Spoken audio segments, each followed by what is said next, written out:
मोनसे गोनां आपडेट लानानै फैलायबाय रायजोफोर। आङो दिनै दंफैयो आसाम आयेन आफाद यानि आसाम लेजिस्लेटिभ एसेम्बलि। ओमफ्राय बेवहाय मोनसे प्रग्राम जादों, बेनो जाहैबाय गोबाङा निउसफोरावबो नुबाय जानो हागौ।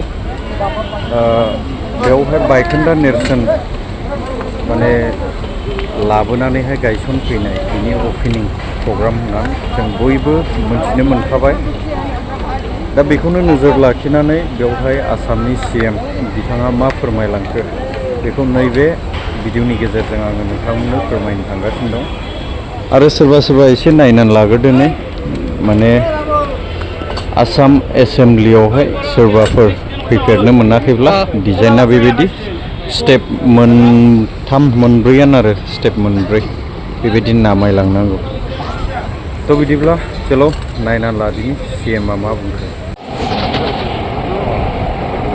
অসম বিধানসভাৰ সন্মানীয় অধ্যক্ষ বিশ্বজিৎ দৈমাৰী ডাঙৰীয়া, সংসদীয় পৰিক্ৰমা মন্ত্ৰী পীযুষ হাজৰিকা ডাঙৰীয়া, বিধানসভাৰ উপাধ্যক্ষ নোমল মমিন ডাঙৰীয়া, মন্ত্ৰী যোগেন মহান ডাঙৰীয়া, সঞ্জয় কিষাণ ডাঙৰীয়া, ৰমেশ পেগু ডাঙৰীয়া, UG ব্ৰহ্ম ডাঙৰীয়া, নন্দিতা গাৰ্লোচা ডাঙৰীয়ানী, BTC বিধানসভাৰ অধ্যক্ষ কাতিৰাম বড়ো ডাঙৰীয়াকে উপস্থিত বিশিষ্ট ব্যক্তিসকল, সন্মানীয় বিধায়কসকল আৰু উপস্থিত সুধীবৃন্দ। অসম বিধানসভাৰ ডিজিটেল ৰূপান্তৰ যাত্ৰাত আজি আমি এক সবল খোজ পেলাবলৈ সক্ষম হৈছোঁ। কিছু সময় পূৰ্বে পবিত্ৰ বিধানসভা চৌহদত আমি নতুনকৈ স্থাপন কৰা নেটৱৰ্ক অপাৰেশ্যন কেন্দ্ৰৰ কক্ষ, স্মাৰ্ট পোল আৰু ডিজিটেল কৰিডৰৰ দৰে উন্নত প্ৰযুক্তিগত ব্যৱস্থাসমূহ উদ্বোধন কৰাৰ সৌভাগ্য হ'ল। তথ্য প্ৰযুক্তিৰ সৈতে জড়িত এই পদক্ষেপকেইটাৰ লগতে আজি আমি সদনৰ পবিত্ৰ চৌহদত প্ৰাচীন অসমৰ কছাৰী ৰাজাৰ ৰাজ্যৰ ঐতিহাসিক কীৰ্তিচিহ্নৰ স্বাক্ষৰ গ্ৰহণ কৰা, নিখুঁতভাৱে তৈয়াৰী আৰু উৎকৃষ্ট ভাস্কৰ্য শিল্পৰ নিদৰ্শন স্বৰূপ এটা মনোলিথ বা শিলাস্তম্ভৰ প্ৰতিৰূপো উন্মোচন কৰাৰ সৌভাগ্য হ'ল। এই পদক্ষেপসমূহ কাৰ্যকৰী তোলাৰ বাবে মই বিধানসভাৰ মাননীয় অধ্যক্ষ শ্ৰী বিশ্বজিৎ দৈমাৰী ডাঙৰীয়া আৰু উপাধ্যক্ষ নোমল মমিন ডাঙৰীয়াৰ লগতে বিধানসভাৰ সমূহ বিষয়া কৰ্মচাৰীৰ ভূমিকা শলাগ লৈছোঁ। ইতিমধ্যে বিধানসভাৰ অধ্যক্ষ বিশ্বজিৎ দৈমাৰী ডাঙৰীয়াই প্ৰাচীন অসমৰ বুৰঞ্জীৰ ওপৰত ৰেখাংকন কৰিছে।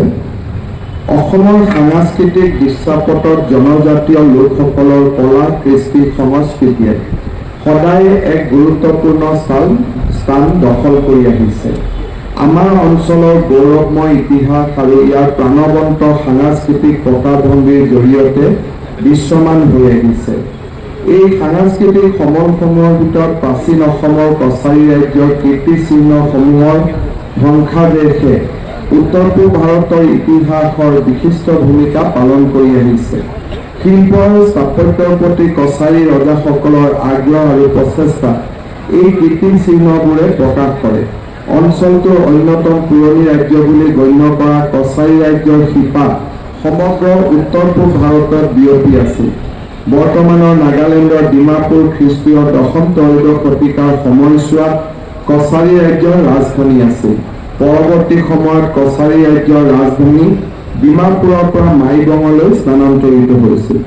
ডিমাপুৰত থকা কছাৰী ৰাজ্যৰ ধ্বংসা অৱশেষ নিখুঁত ভাস্কৰ্য শিল্পৰ অপূৰ্ব চানেকি। এই ধ্বংসাৱশেষ থকা ৰাজবাৰী পূৰ্বতে 3খন দেৱাল আৰু ধনশিৰি নদীৰে সুৰক্ষিত আছিল। বৰ্তমান দেৱাল 3খনৰ অস্তিত্ব নাই যদিও ৰাজবাৰীৰ পূব দিশৰ প্ৰৱেশ পথে এতিয়াও ডিমাপুৰৰ ঐতিহাসিক তাৎপৰ্য প্ৰতিফলিত কৰে। কছাৰী ৰাজ্যৰ ধ্বংসাৱশেষ 3টা সমান্তৰাল শাৰীত প্ৰায় 100টা শিলৰ খুঁটা আছে। এই মনোলিথ বা একক শিল্পৰ স্তম্ভবোৰ বালিচহীয়া শিলৰ পৰা খোদিত কৰা হৈছে। একাংশ বুৰঞ্জীবিদৰ মতে এই শিলাস্তম্ভবোৰ মহাদেৱ শিৱৰ সন্মানত নিৰ্মাণ কৰা হৈছিল। আন বুৰঞ্জীবিদৰ মতে ৰাজবাৰী আছিল বিশিষ্ট কছাৰী ব্যক্তিসকলৰ সমাধিস্থল। ভিন্ন আখ্যান স্বত্বেও এই একক শিল্পকলা কছাৰী ৰাজ্যৰ বিজয় কীৰ্তি চিহ্ন হিচাপে গণ্য কৰা হয়। ডিমাপুৰৰ কছাৰী ৰাজ্যৰ ধ্বংসাৱশেষে খ্ৰীষ্টীয় দশম শতিকাৰ ইতিহাসৰ এক গুৰুত্বপূৰ্ণ সময়ছোৱাৰ প্ৰতিফলন ঘটায়। একক শিলাখণ্ডত খোদিত আকৃতি আৰু আৰ্হিবোৰে কছাৰী ৰজাসকলৰ তীক্ষ্ণ কলাত্মক আগ্ৰহ চিত্ৰিত কৰিছে। সম্প্ৰতি এই কালজয়ী গাঁথনিবোৰ উত্তৰ পূব ভাৰতৰ গৌৰৱময় অতীতৰ সাক্ষী হিচাপে থিয় দিছে। অসম বিধানসভাৰ মজিয়াত এই মনোলিথৰ প্ৰতিৰূপ উন্মোচন কৰিবলৈ পাই সঁচাকৈ আমি আনন্দিত হৈছোঁ। এই পদক্ষেপে জনজাতীয় কৃষ্টি সংস্কৃতি আৰু ঐতিহ্যৰ সংৰক্ষণ তথা প্ৰসাৰ সাধনৰ দিশত এক অতি গুৰুত্বপূৰ্ণ পদক্ষেপ হিচাপে সদায় চিহ্নিত হৈ ৰ'ব। জনজাতীয় কৃষ্টি সংস্কৃতি সংৰক্ষণৰ বাবে আমি নিৰন্তৰ প্ৰয়াস চলাই আহিছোঁ। আমাৰ চৰকাৰে গুৱাহাটীৰ হেঙেৰাবাৰীত নিৰ্মাণ কৰা অমৃত উদ্যানত অসমৰ মহান জনজাতীয় স্বাধীনতা সংগ্ৰামী ডিমাচা জাতিৰ স্বাভিমান সম্বোধন ভাংলোৰ উপৰিও উত্তৰ পূব অঞ্চলৰ জনজাতীয় সমাজৰ আন 7গৰাকী স্বনামধন্য স্বাধীনতা সংগ্ৰামী ক্ৰমে নাগালেণ্ডৰ ৰাণী গাইডালু, মণিপুৰৰ বীৰ টিকেন্দ্ৰ সিং, ত্ৰিপুৰাৰ বিদ্ৰোহী ৰতনমণি ৰিয়াং, ছিকিমৰ হেলেন লেপচা, মেঘালয়ৰ ইউ টিৰথ সিং চিএম, মিজোৰামৰ ৰাণী ৰয়পুইলিয়ানী, অৰুণাচল প্ৰদেশৰ মজে ৰিবাৰ প্ৰতিমূৰ্তি স্থাপন কৰা হৈছে। ইয়াৰ উপৰিও জনজাতীয় সংস্কৃতি, পৰম্পৰা আৰু ধৰ্মীয় বিশ্বাসৰ সংৰক্ষণ তথা প্ৰসাৰৰ দিশত কাম কৰিবলৈ আমাৰ চৰকাৰে ৰাজ্যত প্ৰথমবাৰৰ বাবে খিলঞ্জীয়া আৰু জনজাতীয় বিশ্বাস আৰু সংস্কৃতি বিভাগ স্থাপন কৰিছে। মই ভাবোঁ আজি বিধানসভাত ডিজিটেল কৰ্মৰাজিৰ পৰা আমাৰ ঐতিহ্যলৈকে ইয়াক আধুনিকতা আৰু আমাৰ পৰম্পৰা ঐতিহ্য দুয়োটাকে বহন কৰাৰ এক প্ৰচেষ্টা চলোৱা হৈছে। মই বিধানসভাৰ অধ্যক্ষ ডাঙৰীয়াক অভিনন্দন জনাইছোঁ আৰু আশা কৰোঁ এনেধৰণৰ ব্যৱস্থাসমূহে অসমৰ পুৰণি ইতিহাসলৈ আমাক ঘূৰি যাবলৈ প্ৰেৰণা যোগাব।